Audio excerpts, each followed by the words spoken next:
m'appelle Josa Anjembe, ou Anjambe pour ceux qui savent pas prononcer.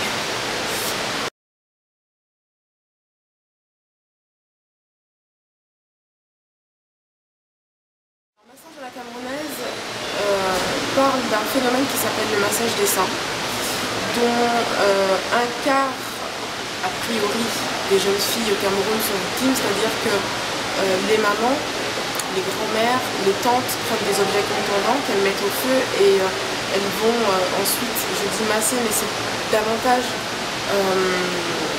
essayer de gommer la glande mammaire sur la poitrine de leur fille pour éviter que les filles soient attirées par les hommes et que les hommes en fait voilà, s'intéressent à ces petites filles-là. Donc voilà, je parle de ce phénomène-là qui englobe, c'est vraiment un vrai phénomène de société au Cameroun. Et parallèlement à ça, je me pose la question de la double culture. Parce que finalement, je pense qu'il va de soi quand on entend comme ça au prime abord que le massage c'est un phénomène qu'on doit condamner. Mais je me pose la question de savoir si ces femmes sont véritablement condamnables puisqu'elles essayent de protéger leurs petites filles avant tout du viol, de l'inceste, des grossesses précoces non désirées, de ces choses-là. Et finalement, ça pose véritablement la question du tabou de la sexualité au Cameroun parce qu'il s'agit fondamentalement de ça.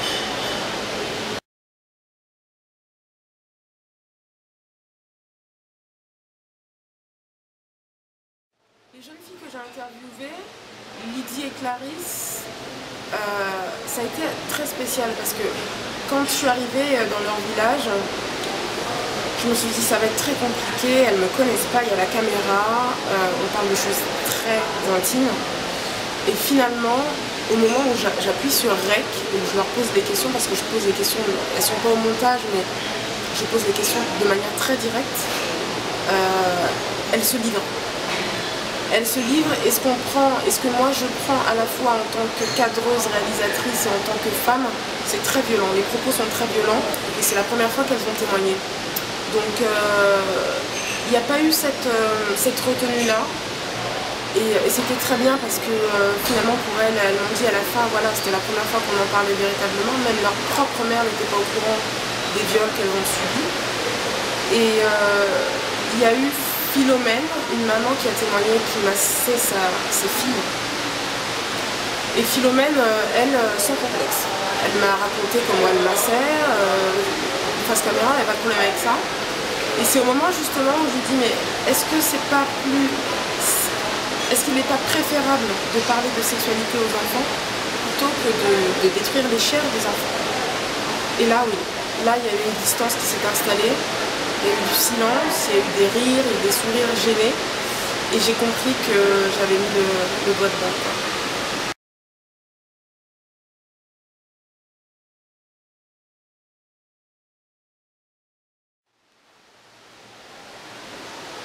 Ce que les gens me disent, en tout cas ici à Montréal, ce qu'ils m'ont dit, c'est... Quand je dis les gens, c'est public. Les gens sont venus voir le film. Ils m'ont dit merci.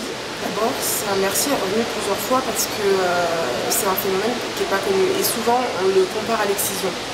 On dit, on parle beaucoup de l'excision, on a parlé des femmes battues, etc. Mais le massage des seins, on n'en a pas parlé. Donc, elles me disent merci. Et après, c'est pourquoi. La question, c'est pourquoi. Alors, j'ose espérer, quand on me dit pourquoi, j'ose espérer que j'ai assez expliqué dans le film les raisons du massage. Mais fondamentalement, d'ailleurs, le pourquoi, c'est pourquoi on n'en parle pas. Et ce qui ressort, c'est que en fait, la pratique, elle est faite à l'abri du regard des hommes. Et mieux elle se cache, mieux elle fonctionne, mieux elle est diffusée dans les maisons. Donc les gens n'ont pas compris en fait qu'on parle d'un coup comme ça beaucoup avec des égéries de la mode, des chanteuses de l'excision, et que le massage des seins qui existe quand même depuis plusieurs décennies,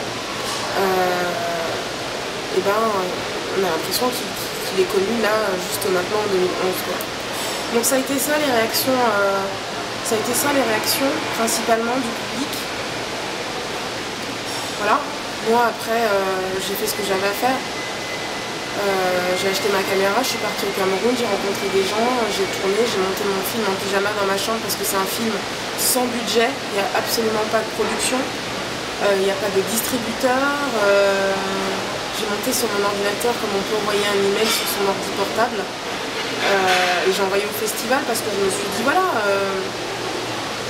est-ce que ce film-là, est-ce que cette cause a sa place à un moment donné pour... est-ce qu'il y a la place sur internet, dans les festivals, dans les salles de cinéma, je ne sais où pour en parler. Et je suis contente parce qu'effectivement il y a plusieurs festivals qui l'ont accueilli.